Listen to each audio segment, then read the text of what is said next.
Good evening or afternoon. I think it's about 6 o'clock now. I am losing light fast here. I don't know how long this will be. I might actually check back in when I get back to the house. But I am currently sitting in front of Bongeunsa temple, and it's another one of those amazing free things. They have so many good free things here in Seoul. Like, it's crazy. And as I lose the light, I was like walking around, got some great photos of sunsets.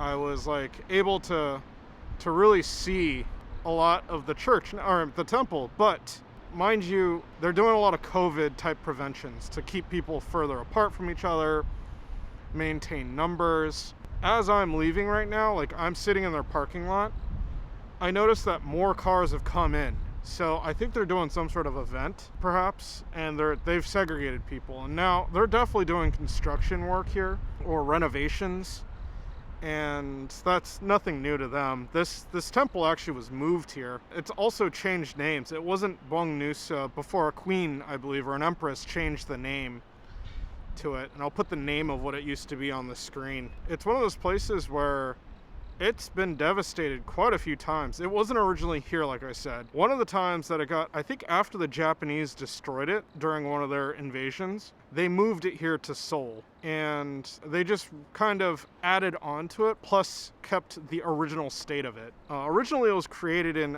794, I believe that's what it said. Yeah, 794. It wasn't moved here until 14 something, I believe that's what it said. So it stayed in its original spot for quite some time. It might have actually been a sign where I read it. I do have like this cheat sheet for that. And I mean, I donated a few bucks because I took some paperwork for them. It just doesn't feel right to take something from any religious site that's free, right? Or even like museums in a certain way. It kind of feels like you should just donate a few bucks or go buy something. And they do have like traditional Korean tea in here, but I'm so full from lunch. Like, I don't even know what to do for dinner currently. I'm so full from lunch. And one of the cool things about this is that there's actually quite a bit of things to see. And the place is huge. So you could definitely walk around and see quite a bit of it. And just the things that really took my mind were, let me see if I can find it's this pavilion type thing. The Pangeon. The Pangeon, it was like, I didn't notice that the first building right behind me was actually on stilts. I thought it was just a regular building, but it's on stilts, and I totally missed it because of the COVID. Like, they closed off parts of it. So Pangeon, though, it was totally open, and so when I saw it, the first thing I saw was the fact that it was on stilts, and that like really blew me away. And you go into it so you go underneath it, you go up, and you come around, and then you go into the building to go pray. Now, I think there was like over like 3,000 Buddhas or scriptures here, but they have, I believe it was like almost 4,000 or 14,000, one of the two. I'm like, I don't know if I'm dropping a one, but they have these scriptures that are all over the place, and that's kind of what all the rooms are for, or all the temples. I don't know what to call them, all the buildings. And so that was really neat to go see. I didn't walk into any of them because I didn't want to disturb anybody who was praying. You know, that's unfair to them, me being a tourist. And then if you go all the way to the back, there's this ginormous Buddha standing up that's surrounded by a ton of Buddhas as well. It's the statue of Yonji Gwansim Bosal, and the statue is the trying to read this here, Avalokitesvara Bodhisattva of the Lotus Pond. So Buddha on the Lotus Pond. The statue of Yonji Gwansim Bosal is a symbol of the faith for Gwansim Bosal in Korea. It's placed at the center of the Lotus Pond, and this Buddha, Bodhisattva of compassion, is holding a bowl of sweet dew in his hands, and the Amitabha Buddha is enshrined in his crown. Oh, so that's not Buddha. I thought it was. I have that totally mistaken. This pond is one of the 9 ponds where the lotus flowers are blooming in the western pure paradise of Amitabha Buddha. You could hear and see the sufferings of all the sentient beings and save them accordingly from it.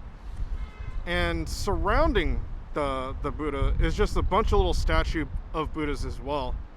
So it's pretty amazing. And then I think each name under it is like the person who donated in order to get it there. I'm not 100% sure, obviously. This sect of Buddhism is a little different than the sect that I follow. I thought the prince was Buddha. I thought that's who the Bodhisattva was the prince, but I must have the story wrong. I also got to catch a glimpse of a monk who was playing the drums, and then he went and rang the like gong, and then he rang a bell, and that was really neat to see. And then there was this butterfly like art sculpture that was in there, and I have no idea what it was for, but it was really pretty, and it kind of led up this path. A lot of dirt paths here and a lot of stairs. I will give that warning.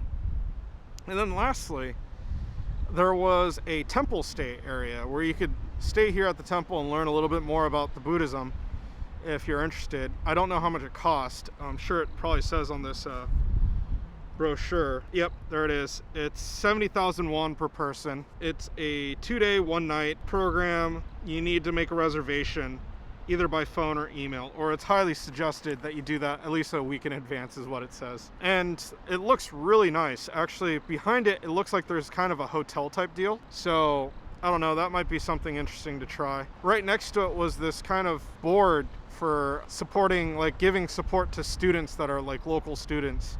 I did a translation on it on my phone real quick. As the sun literally goes down behind these buildings here, I'm gonna go ahead and just check out here and say that I will see you in the next video. I wonder if these people that are driving by are wondering why I'm just talking to this camera right here. Anyhow, until the next vid.